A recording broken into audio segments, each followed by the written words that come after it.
Assalamualaikum warahmatullahi wabarakatuh. Perkenalkan, nama saya Cipinur Pauci dengan NPM 212151019 dari kelas 2021A, jurusan Pendidikan Matematika, Universitas Siliwangi. Di sini saya akan memaparkan materi tentang literasi matematika dengan gaya belajar dengan mata kuliah filsafat. Dosen pengampu yaitu Bapak Dedi Nurjamil, SPD MPD. Nah, yang pertama yaitu pengertian literasi matematika. Menurut OECD PISA 2012, literasi matematika adalah kemampuan individu untuk merumuskan, menerapkan, dan menafsirkan matematika dalam berbagai konteks. Yang kedua, menurut Ojose, yaitu literasi matematika merupakan pengetahuan untuk mengetahui dan menggunakan dasar matematika dalam kehidupan sehari-hari. Nah, dan yang ketiga, menurut Steen, Turner, dan Burkhardt dalam kajian Sari tahun 2015 menjelaskan bahwa literasi matematika adalah dimaknai sebagai kemampuan untuk menggunakan pengetahuan dan pemahaman matematis secara efektif dalam menghadapi tantangan kehidupan sehari-hari. Nah, yang ketiga yaitu karakteristik dari literasi matematika. Karakteristik kemampuan literasi matematika siswa merupakan ciri-ciri khusus yang diperlihatkan siswa dalam kemampuan proses literasi matematika. Menurut Steen dalam Ojose tahun 2011, beberapa kompetensi yang dibutuhkan dalam kemampuan proses pada aspek literasi matematika diantaranya yaitu kemampuan mengkomunikasikan masalah dan kemampuan membuktikan sebuah pendapat. Selanjutnya yaitu contoh kemampuan literasi matematika. Nah, contohnya siswa diberi soal-soal literasi di kehidupan sehari-hari, lalu siswa dibiasakan menyelesaikan soal-soal literasi, dan siswa harus terbiasa melakukan proses koneksi dalam pemecahan masalah matematika. Nah, selanjutnya adapun manfaat kemampuan literasi matematika. Nah, dengan menguasai literasi matematika, dengan penguasaan literasi matematika, setiap individu akan dapat merefleksikan logika matematis untuk berperan dalam kehidupannya, komunitasnya, serta masyarakatnya. Literasi matematika menjadikan individu mampu membuat keputusan berdasarkan pola pikir matematis yang konstruksif.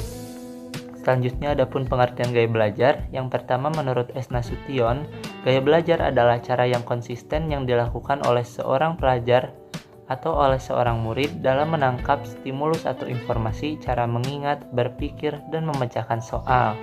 Yang kedua menurut Deporter dan Hernacki pada tahun 2011, gaya belajar merupakan suatu kombinasi dari bagaimana seseorang menyerap dan kemudian mengatur serta mengolah informasi. Dan yang ketiga yaitu menurut Sukhadi, bahwa gaya belajar yaitu kombinasi antara cara seseorang dalam menyerap pengetahuan dan cara mengatur serta mengolah informasi atau pengetahuan yang didapat.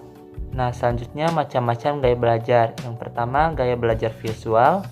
Menurut Bobby Deporter dan Mike Hernacki yang dikutip oleh Sukhadi, berdasarkan arti katanya, gaya belajar visual adalah gaya belajar dengan cara melihat, mengamati, memandang, dan sejenisnya.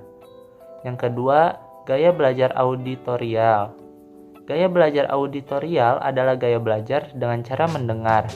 Orang dengan gaya belajar ini lebih dominan dalam menggunakan indera pendengaran untuk melakukan aktivitas belajar. Yang ketiga, adapun gaya belajar kinestetik. Gaya belajar kinestetik adalah gaya belajar dengan cara bergerak, bekerja, dan menyentuh. Maksudnya ialah belajar dengan mengutamakan indera perasa dan gerakan-gerakan fisik. Selanjutnya adapun ciri-ciri gaya belajar. Yang pertama, ciri-ciri gaya belajar visual yaitu senang kerapian dan keterampilan, dan jika berbicara cenderung lebih cepat. Auditorial yaitu saat bekerja sering berbicara pada diri sendiri dan mudah terganggu oleh keributan atau hiruk-pikuk di sekitarnya. Yang ketiga, kinestetik, berbicara dengan perlahan dan menyentuh orang untuk mendapatkan perhatian mereka. Nah, selanjutnya adapun strategi gaya belajar. Strategi untuk mempermudah gaya belajar visual yaitu gunakan kertas tulis dengan tulisan berwarna daripada papan tulis.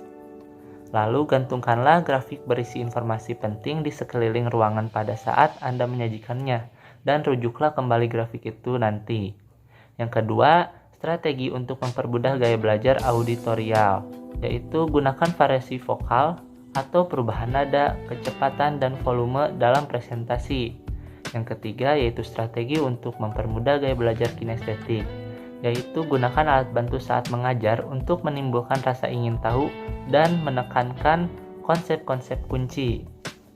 Selanjutnya, adapun manfaat gaya belajar. Manfaat dari mengetahui gaya belajar visual, auditorial, dan kinestetik adalah yang pertama, kita dapat menemukan cara-cara siswa belajar. Yang kedua, mempelajari bagaimana siswa menyerap dan mengolah informasi. Dan yang ketiga yaitu menggunakan teknik-teknik untuk menyeimbangkan cara belajar siswa sehingga dapat mencapai keberhasilan belajar. Dan yang keempat yaitu dapat memantau cara belajar siswa.